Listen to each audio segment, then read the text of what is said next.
Good evening. Hello. Hello. Let's say hello to the class that has gathered for Soul School tonight. Class is in session. My wonderful partner, my dear, dear friend, Jeff Turner. You know, I just, the second hour tonight is going to be with you as well. And the second hour is about the power of friendship, true friendship. Oh, I love your Halloween decorations are excellent. Thank you. We have really all of our stuff's outside.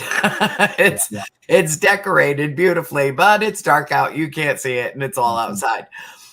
Except for I don't know 100 different witch things that I have, and doodads in the house that are well hidden. Um, but you know, we were going to do this show last week. And all the way to Thursday, it was up as a live show with us. And then I had a bad day on Friday.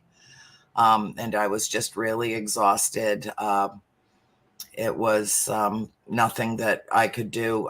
The way that my chemo protocol works is 21 days on, 7 days off, 21 days on, 7 days off to give my body a chance to recuperate from the onslaught of the toxic chemical. Well, I feel better when I honestly, I feel better when I'm on the medication than when I'm off the medication. And so last Friday, I didn't think that I had what it takes, to give to our audience. And that I would have had to rely too heavily on you. And I didn't want to do that. And then it turned out that you were stuck too, and as well. So we ran a couple of rebroadcasts. But I want our viewers to know that as I go through my thing, and as we go through this together in our friendship, I will try not to overburden you with suddenly picking up the show where I just couldn't.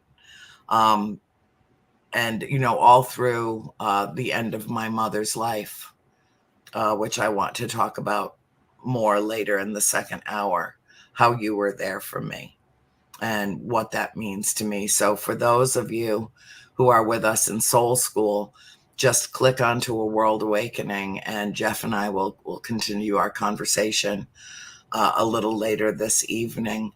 But anyway, I wanted to tell you and tell everybody an update on my care. I went to my oncologist this morning. I was at the hospital for 5 hours. And I had my oncology appointment. They sucked massive quantities of blood out of my body. I got an infusion. They told me it would hurt like hell for 2 days, which is what they told me the last time I had an infusion of this drug that's meant to strengthen my bones, because of course the cancer is in my bones. And so the drugs are attacking my bones at the same time as the other tumors. So it's supposed to hurt. And I haven't even had to take an Advil liquid gel. I mean, nothing. And it was the same thing last month when I had my first infusion of this drug.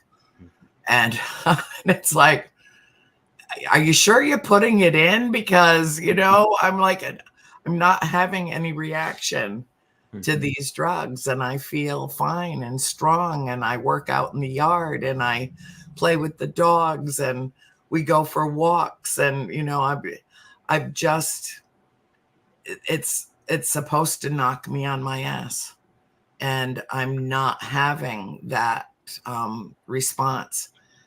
And whether it is true or not, I want to say that I do believe in my heart that it's all the people who are praying for me and who are lifting me up and who are sending me healing energy and shooting me with Reiki. And, it's coming at me from around the whole world.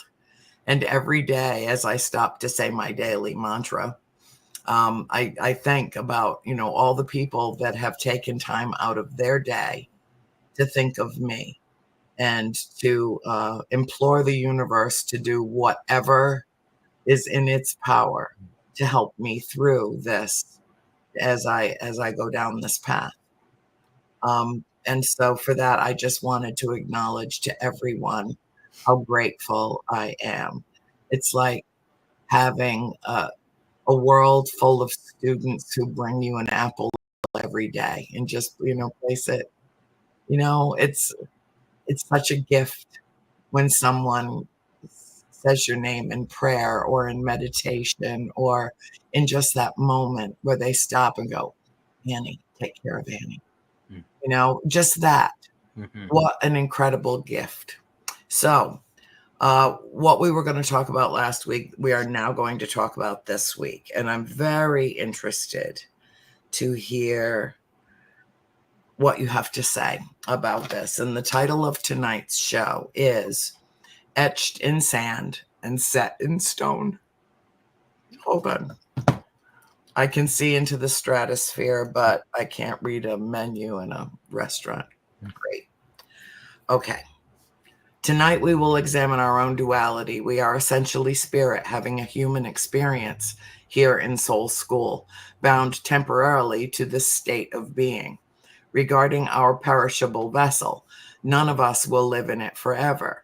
It will pass away with the rising tide as our initials are erased from the sand on a beach. However, there is something permanent about us, something carved in the cosmos like a sculpted slab of marble set in stone. So let's talk about duality. Now facing my own mortality, and knowing that no matter how good things are going right now, this disease could ultimately claim me. And I'm aware of that. And there is no hubris, nothing but humility around this for me. But I have had to confront the failure of my vessel. There's something that has happened to me that I never in a million years expected. They did a genetic workup on me. They can't identify about 20% of my DNA. I'm like, oh yeah, that's a shocker. And there are no markers for cancer at all in my DNA. There are no markers for cancer in my blood. And yet, okay, so since this is something new and different, it has forced me to confront something that I didn't think I would have to even really think about for decades to come. I've always been very strong and very healthy. And thinking in terms of what we've talked about before, essentially leaving the vessel and being in a place where we can commune with spirit, and being in a place where we can, whether we're 4D or 5D or beyond, being able to go there, being able to make that leap of faith, that leap of consciousness, really a quantum leap in terms of, spatial, cosmic energy and, our own metamorphosis, our own conjunction as we connect with spirit and with the universe. I've been thinking a lot about this, Jeff, and thinking a lot about you thinking about this, because of your background and because I'm trying to come to terms with what is it, who is it exactly that's helping me like this? Who is it? Is it Mary behind me over on is it that Mary? Is it the other Mary? Is it my mother? Is it the galactic family? Is it Christ consciousness? Is it the Lord Jesus? Is it, I mean, like who? And then I thought, well, if everything is one thing, then they're all working in concert. Mm-hmm.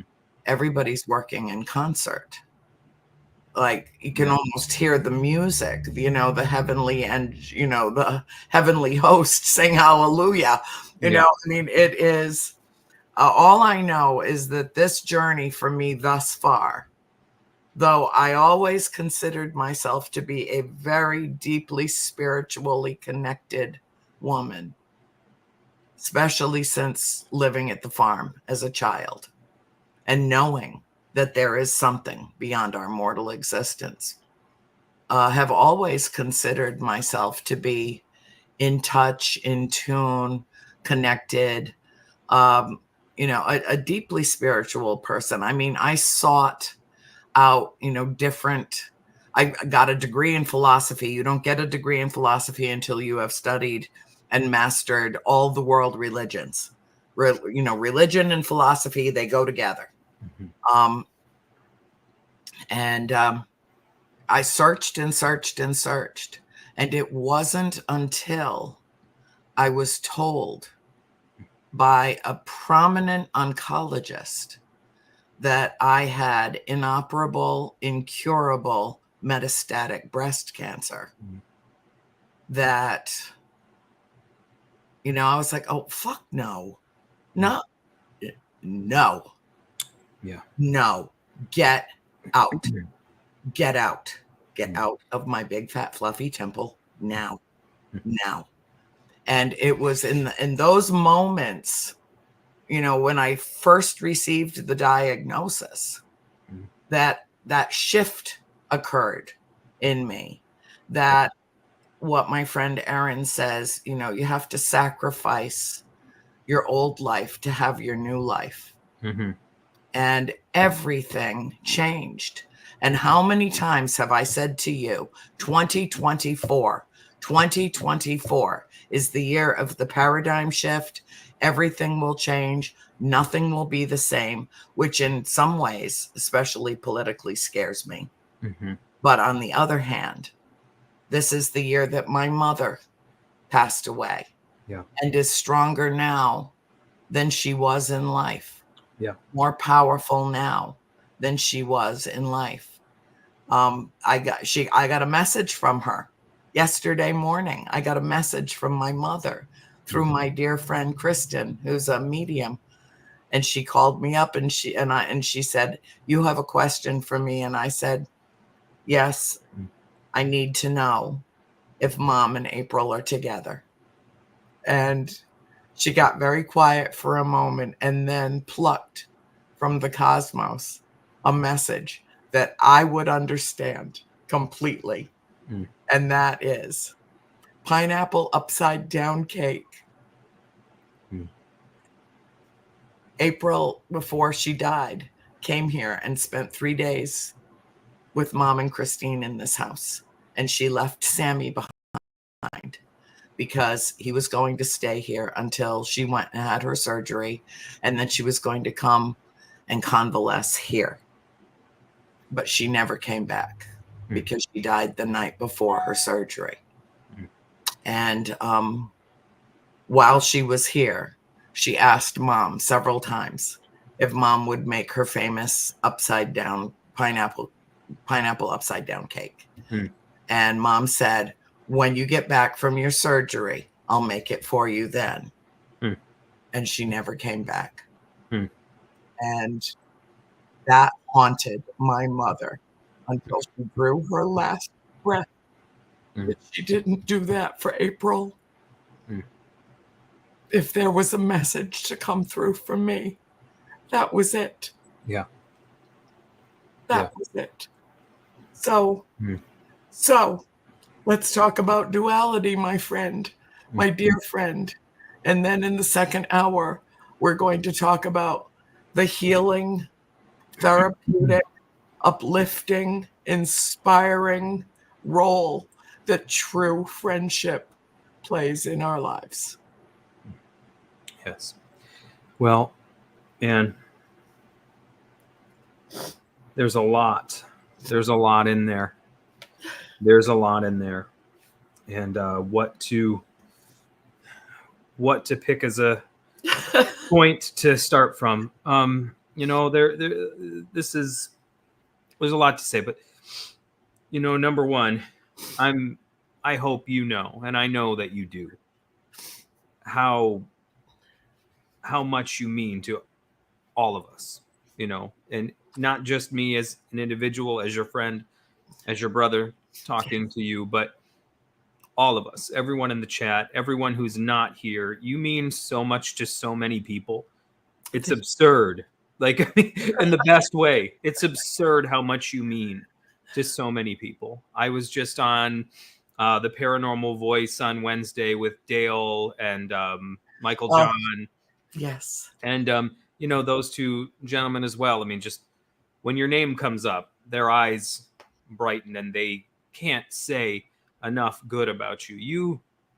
Your bravery and your willingness to tell your family's story, your bravery and willingness to just be yourself in front of the world has liberated so many people. Just that simple act. And you mean so much to so many people. Like I said, it is absurd. I mean, my daughter's friends down the road, who, are, I don't know how else to say it, but just, popular girls, you know what I mean? I mean, I don't know how else to say it, just, not girls you would even think were like into the paranormal kind of stuff. You know what I mean? She's like, oh, hey guys, be quiet in the house. My dad's like doing a podcast or something. And she's like, oh, really? What is your dad? Who's he talking to? And she's like, Andrea Perrin. And they're like, Andrea Perrin? Like, these 14-year-old girls are like, what? Like, they adore you. Like, they know you, and of course she brags about that. But, I'm like, you know what, hon, go ahead. Yeah, I was like, go ahead and brag about it. Yeah. Tell her you're going to give her my phone number, and the next time she's with the popular girls, she's going to just hit me on speed dial, and I can say hi to all of them, and then they'll really be impressed. Exactly. And then you would have officially made me feel the coolest I've ever felt in my life. So no, but I just mean, down to people who I've lived in the same neighborhood with for a decade and some change, who you don't know the impact you've had, how far your influence has spread. I mean, as I said, even just to my small little suburb I live in, people who know your name, who know your work, who've been impacted by it. And so you better believe that the world is praying for you, sending you all the good vibes and energy and lifting you up. And we will not stop doing it until every cancer cell in your body is eradicated. Mm-hmm. And so that is that. And I just want you to know that we love you. You mean so much to all of us. You mean so much to me personally. We adore you. Okay. Now, that being said, all that stuff aside, no, very sweet. Thank you. And I really do hope you know that. I really do. You really are my brother. It doesn't matter that we have different parents. No. There's a closeness and a tenderness and an understanding between the two of us that is rare to achieve with another sentient, prescient being. Yeah. Because humans are so complicated. Yep. But you and clicked immediately.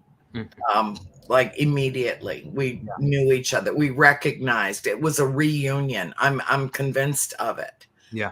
That all factors into us, being mortal souls. But where do we come from? And how do I know you so well? Right. So well. Yeah. No, and I feel the same way. It was like, I talked a couple weeks ago. I think it was with you. Yes. We talked about the sitar and how it's an instrument that has sympathetic strings, that they're strings that are tuned to the same, they're in the same key, they're the same note. And when you pluck one, the others that are tuned to the same way start to vibrate sympathetically. And you get that drone sound that you get in the sitar. And it's like, when you meet somebody who's tuned to the same frequency as you, that's in the same key, not even the same key, but the same note, and you begin to talk, and it's like, just on the surface, you might look at each other and think we have, what are the odds that we have anything in common? But then the moment you begin to share your soul, it's like, whoa, there's that resonance, and this music just starts playing, and all of a sudden you find yourself in this orchestral moment that no one could have predicted, because you are literally tuned in the same key, same note. And that's what I felt like the second I met you as well. Absolutely. But I just wanted to encourage you with that. And I know you know that, but, and I try to tell you that as often as I can, but it's better to tell you face to face.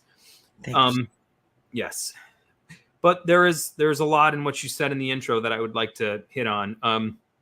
You said that, you studied philosophy, you've studied the existentialists, you've studied, the Stoics, you've looked into the void that one is forced to look into by virtue of studying such things. You don't study philosophy without staring into the void a time or two.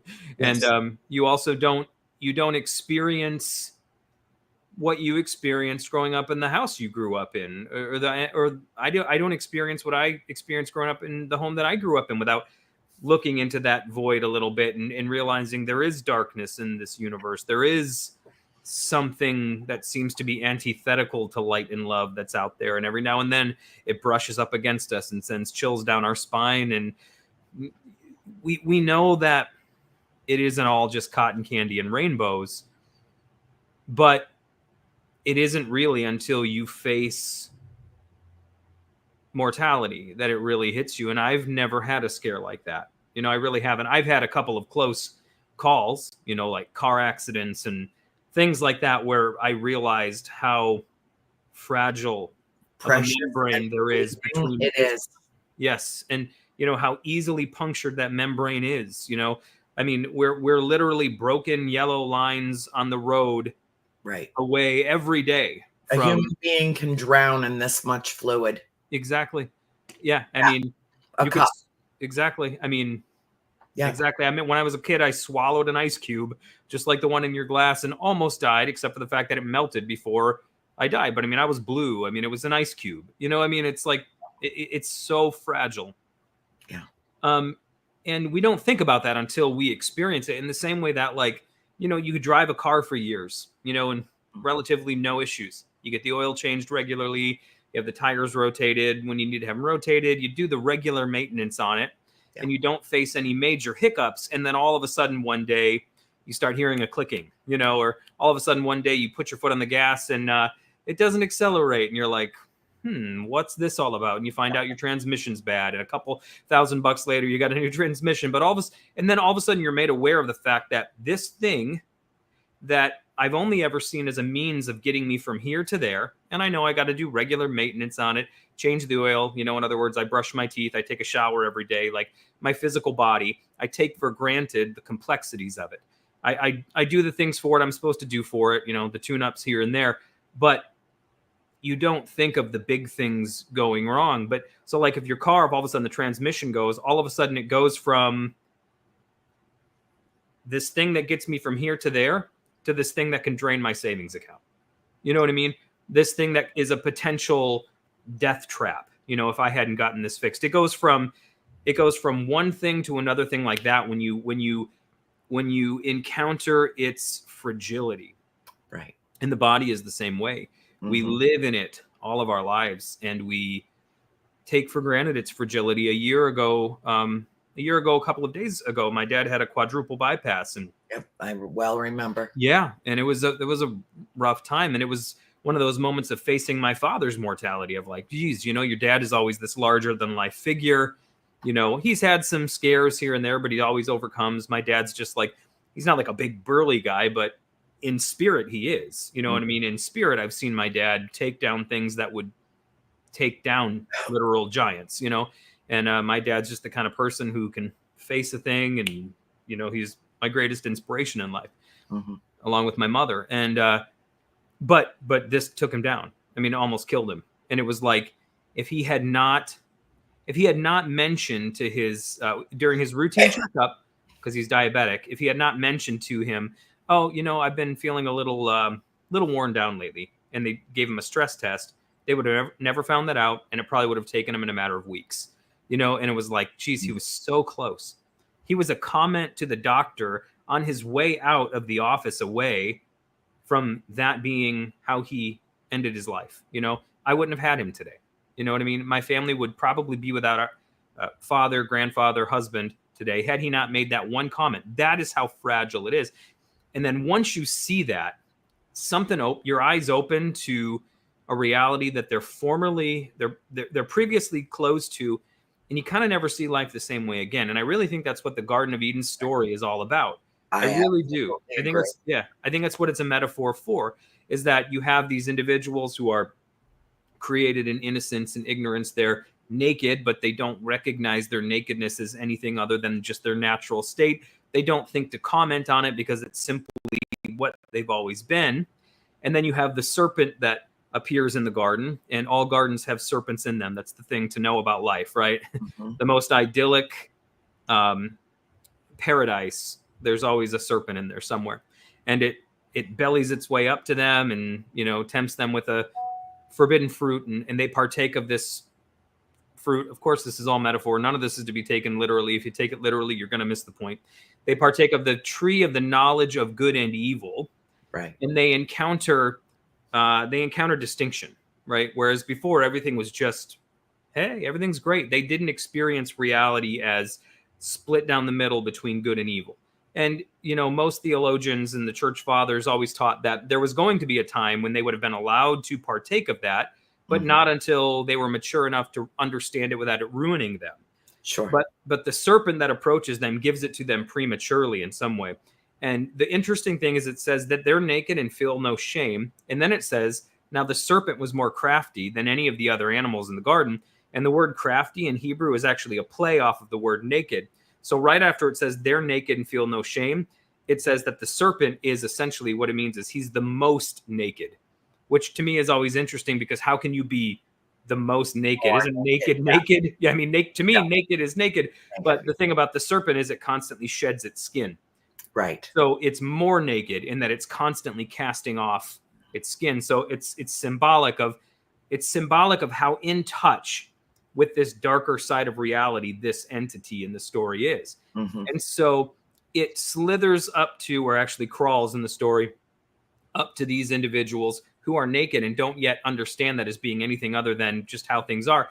And he introduces them to some knowledge they weren't privy to before, and it opens their eyes and it traumatizes them. And that is what we call the fall, is when Mhm. their eyes open essentially to their mortality, because it says in the day that you eat of this fruit, you'll die. And I think that just means you'll touch mortality, because they don't literally die. And then the whole story of scripture is from there on out is getting them back to a place of innocence on the other side of losing it, right? And there's something I'll never forget. It was the same time of year last year we were talking about similar things, and it was because October 7th had just happened. A lot. There was just a lot of stuff happening. I was feeling a lot of stuff at that time, anyways, and it was like I was feeling this. I was almost feeling this serpentine figure slither up to me and offer me a bite of this fruit that I've never quite sunk my teeth into before. And I was feeling this kind of darkness, and and it was just like, ugh. And it's not the same as what you're talking about, but there is something about that encounter of reality that, No, I think it is the same. It's yeah, it's just a different manifestation. yeah, It's still cause and effect. it is, yeah. And to me, it came through like facing my father's mortality, Yeah. and then just seeing the evil that was in the Evil. world. And then there was a bunch of stuff like that just happened all at the same time. These experiences all just stacked on top of one another, and I was really feeling the heaviness and the weight of that. And you're feeling that now in a different sort of way, where you feel that, and we speak not a breakdown into your body, we speak breakthrough, not breakdown, but still you experience that initial, what seems like a breakdown in your physical body and being. And all of us at some point will have that. Mhm. And boy, you're never the same after that experience. You can No. never go back. And that's why when they leave the garden, it says that angels with flaming swords, or a flaming sword that moves back and forth, guards the gate. So you can never go back. Mhm. Once you experience that, there's no going back to the way that things were. From here on out, everything changes. And that's the paradigm shift. That is the paradigm shift on some level. There are Mhm. certain things that once you're touched by them, that touch cannot be removed. The mark that it leaves cannot be removed. And That's you right. have to live the rest of your life having been marked by that thing, But having accepted that you've been marked by that thing, but finding out how to turn that scar, how to turn that wound into a place that healing can flow from to others. And I really think that's it, how to become a wounded healer. And we've talked about that in the past as well. And it's one of the beautiful things that I love. And I sound very preachy tonight, and I'm not intending to be, but no, I love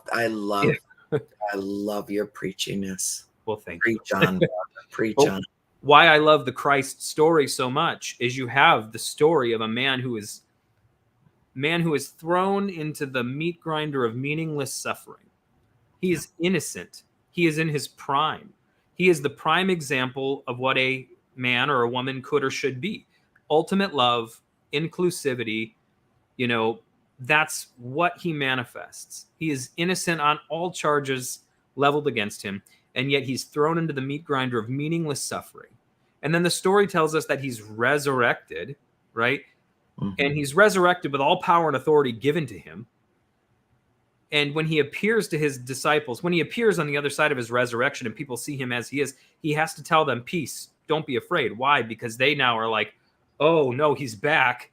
And after what we did to him, if he's back, that means he's more than what we thought he was. And certainly now we're toast. And he always says peace. And he shows them the wounds in his hands, because he has not come to exact vengeance on those who caused him to suffer. He has come to transform these wounds into portals through which healing can come to those who did the wounding, right? And that is, once you're touched by that suffering, you can't be untouched. That's right. Christ himself, the source of creation in the Christian story, can never be untouched by the cross. It is an eternal part of the Godhead now in Christian theology. You can't remove it. And God is eternal in Christian theology, which means what God is now is what God has always been and always will be, and was and will be don't even really work when you're talking eternity, because eternity is just, it's just isness. Everything, yes. There is no was or will be. It just is. Or as Jean-Paul Sartre described, being and nothingness. Yeah. So whatever happens to God in time, in this way of thinking, informs what God has always been eternally. So if in time God is wounded, then God is always wounded in some ways. And that's the whole thing, is, is transforming those wounds you can't be untouched by into portals through which healing can come. And I think, in some level, that's the mini paradigm shift we're all facing, is that, politically, and I'm not going to get into all that, but we've all been wounded over the last decade and some change, Yeah. And on different ways. And you know what? I do everything in my power to be an empathetic person, which is, and we talked about that a couple weeks ago, being empathy, the blessing and the curse. Yeah, yes, yeah. I know. with Deb and RJ, and it's like that was with Deb and RJ, right? When we talked about that, yes. Yep. But one of the things that I learned early on in ministry when I was a pastor is when I would be praying for an individual, is I would consciously do everything I could to put myself in their position, to imagine myself as they were, to feel what it was they were suffering. How would that make me feel if I was if I lost my job and I couldn't care for my family anymore, or if I was a young mother and my husband left me, or whatever it was, I would do everything I could to sit. And before I would actually begin to send any kind of intention their way, I would try to sit there and take it on me, not take on their suffering, but feel it, so that I could really understand. And so even politically, I've done everything I can to not just understand the side that I tend towards, but to understand the side that I don't tend towards. And that's difficult. But the more I do it, the more I see, man, both sides of this thing are just pockmarked by internal suffering and pain. And that's why we see what we see. And it can manifest itself in the ugliest ways. But that's what sin is. If you want to use that word, if it means anything, I think it is the destructive way that we deal with our pain.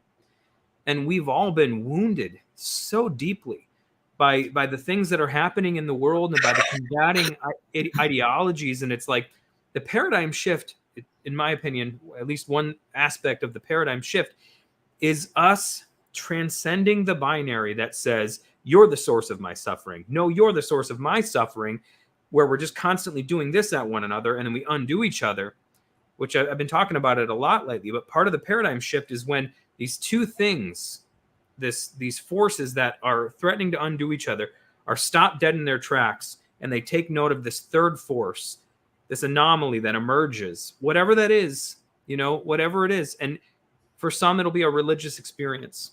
For some, it'll be a spiritual experience. For some, it could be something more in the paranormal vein, whatever. It's something. For some, it could be a cancer. It could be heart attack. It could be something. In some way, it is the Great Awakening. It is. Absolutely. This woke me up that, yep. Oh, I am mortal. Yes. I am. I'm not living in this vessel forever. Yeah. I'm not. And the spike shoved in the spokes of the bicycle of our mortality. It sends us tumbling over the handlebars.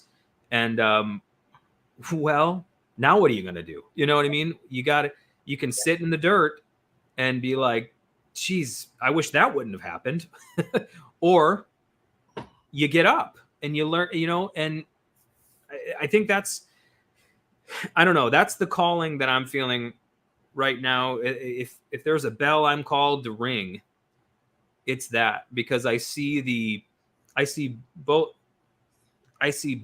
people on either side of the proverbial canoe doing nothing but putting all of their effort into causing it to capsize in this direction rather than that direction. And the other side's doing this and the other side's doing that. And I'm not just talking politics. I'm talking, keep that up and everybody's going to drown. There you go. And everybody dies. Everybody drowns if that's what we do. Yeah. And it's like, well, we just meet in the middle and compromise. It's like, it's not so much about meeting in the middle and compromising. It's about, no, this is different. This is ideology.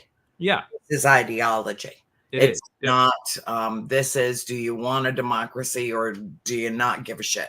I mean, it's really that simplistic. No, 100%. And I use it as an illustration because we see it so pronounced. But when you sit with the individual, right? Because this is what I'm, and you are as well. But, I work with people who see things different, different sides of things. And it's weird because the ones that I would very much think saw things one way don't. It's really opposite in my experience of what you would think, which has really caused me to stop and be like, huh. It has for me as well. It's like, how can you be this spiritually connected and kick Jesus to the curb? Yeah. To worship a false idol. Yeah. No, I cannot, and I never will be able to process that. Yeah. Well, and I guess that's what I mean. I have tried really hard for my own, for the health of my own soul. You know what I mean? Well, and this has had an impact on my health as well. I've talked to you privately about this. Yeah. I know that I didn't know I had hatred in my soul. I didn't until relatively recently, and I let this metastasize. I did, and now if we believe in source energy, I cannot outsource my healing. I'm part of that energy. So I have to participate in the healing. And so therefore have to confront that duality and that conflict, the war, literally the war that's going on in my body right now. Yeah. Yeah. That sometimes feels like little tiny swords from the inside. It's like, okay, yeah, I get this. But if I can manifest it, I can heal it. And I really do believe that part of my new awareness, seeing duality, seeing my old reality with new eyes, which we've talked about in terms of the galactic family, in terms of our own spiritual ascension as we grow as the conflicts and the obstacles and the things that Mm. that shake us up and wake us up and force us to look at reality with new eyes. Yes. That's a very big part of that. Mhm. I feel like, Jeff, Mm.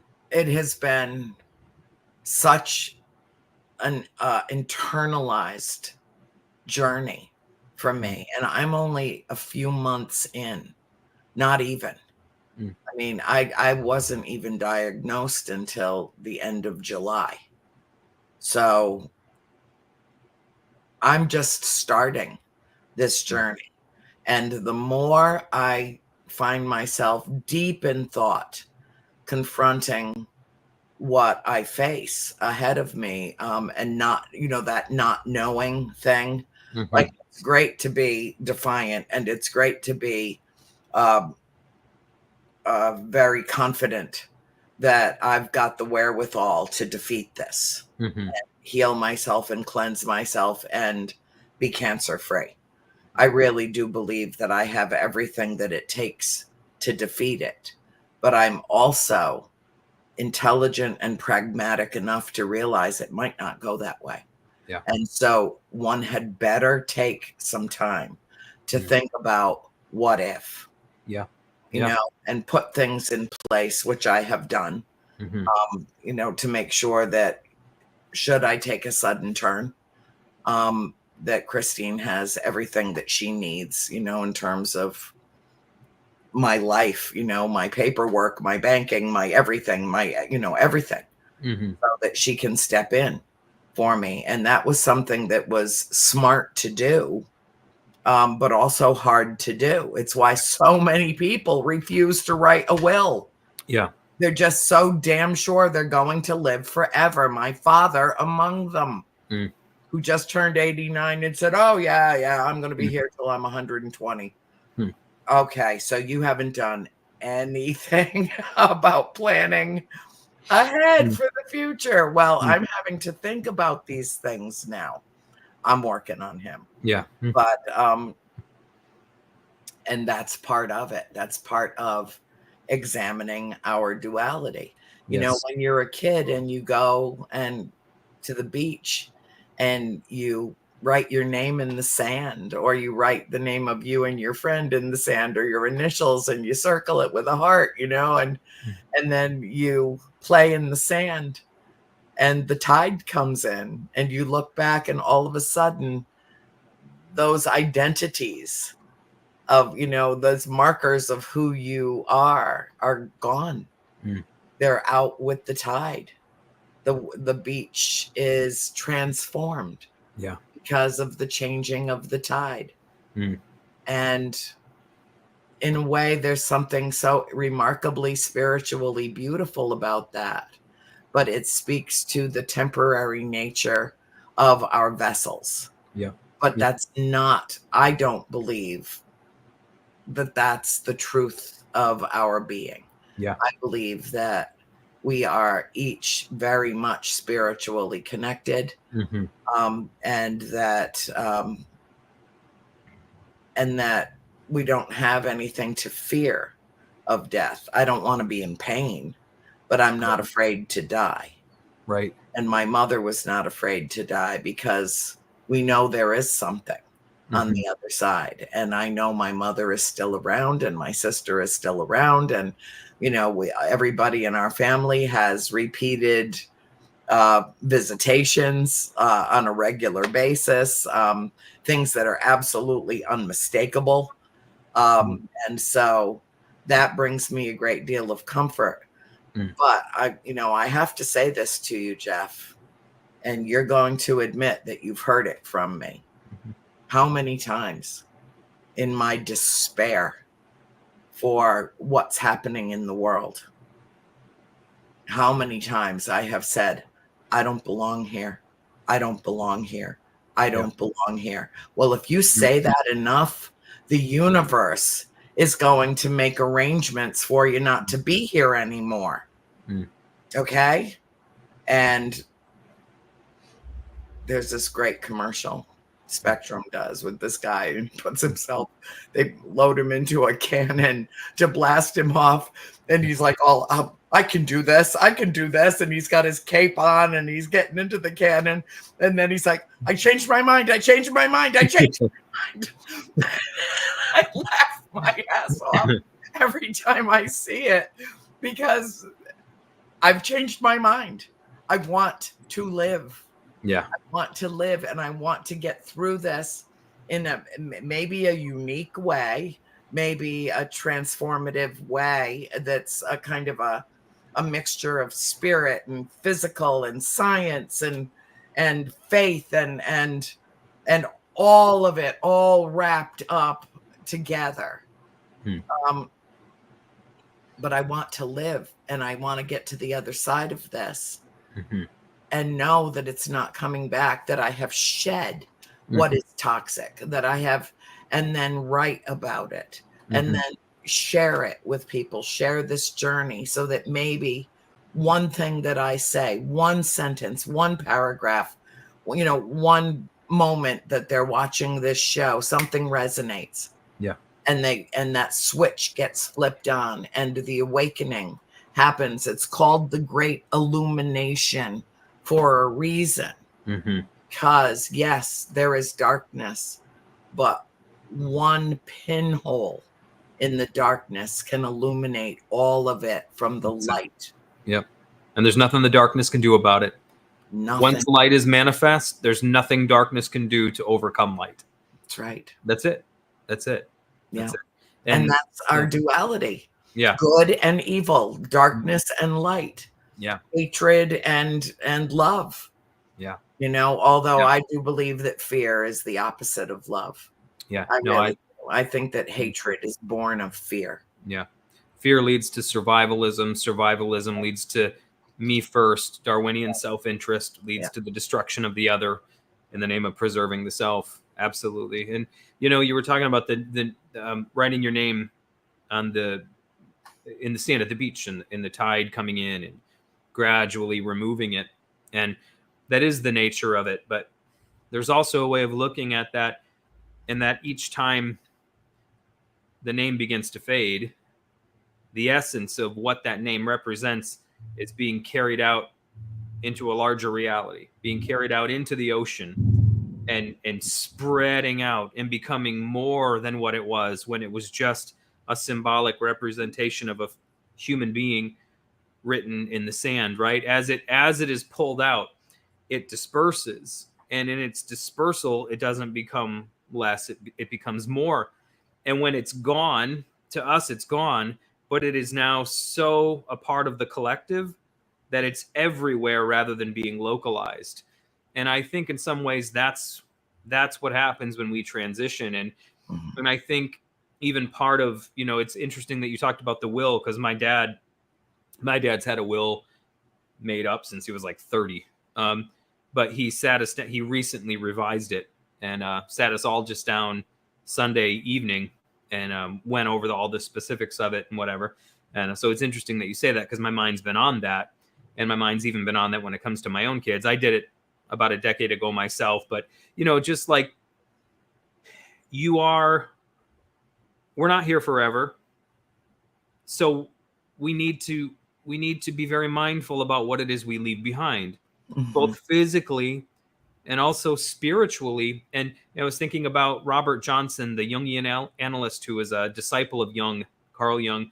And Carl Jung told him part of his training was, don't worry so much about being out there in the world, because your main contribution is going to be to the collective unconscious. Because Jung had this belief that the more that an individual could break through in consciousness, in terms of ideas, in terms of seeing things that others hadn't seen, and it would literally break consciousness open for others, where it's not really just contained to the individual mind, where if I happen upon a truth, it cracks something open in the collective that's going to allow someone on the other side of the planet to also have the same revelation just because someone cracked it open. It's like the phenomenon where, a monkey learns to wash its sweet potato in water here, and then all of a sudden the same behavior is observed over here in other animals. It's like they didn't see each other do it. Right. But we live in this, what Rupert Sheldrake calls, this morphic field, and there is this resonance. These strings, when they're plucked, they vibrate across, the planet, and that's kind of the collective unconscious. And so part of the will, part of what we leave behind is what we break through into in consciousness. And so that's why you said it is so important to cultivate a heart and a mind that is full of love and full of compassion and full of grace and mercy and understanding, and a willingness to extend all of these things to the other, whoever that other might be. And that is I just love that illustration. It's not really an illustration, but I love what Jung said to this student of his. He's like, don't worry so much about what you do out there. You're lock yourself up in your room and study, because now I'm not saying that's necessarily the best advice for everyone, but his point was that what you break through into is going to open up the collective unconscious in other ways for other people. And it's like, man, the inner work we do resonates and reverberates throughout creation. And that's part of what we leave behind. So like, as the name disappears from the shore, it's pulled out. The essence of what we become in this life is pulled out into the collective, and it's dispersed. So now others can take hold of the things we did, what we became in life. It's like you said at the beginning, your mother, you feel like your mother is more real, more alive, more present now than ever, because she's now no longer just who you knew her as physically. It's what Jesus meant when he said, it's better for you that I go away physically so that the spirit can descend. It's like, it's better that the physical thing that's localized, that we want because it's comforting, because it's here and we can touch it. It's better though sometimes that goes, so that the essence and the spirit of the thing can come. And so that's why it's important that in this life, we become everything that we're capable of becoming, because what we contain and what we break through into in consciousness and in spirit in this life is going to be what is like released into the collective when we're no longer contained in this physical vessel. And that's why the work is so important. I feel as though the losses that I have sustained, I now live perpetually in the presence of the Holy Spirit. Yes. Yep. Yeah.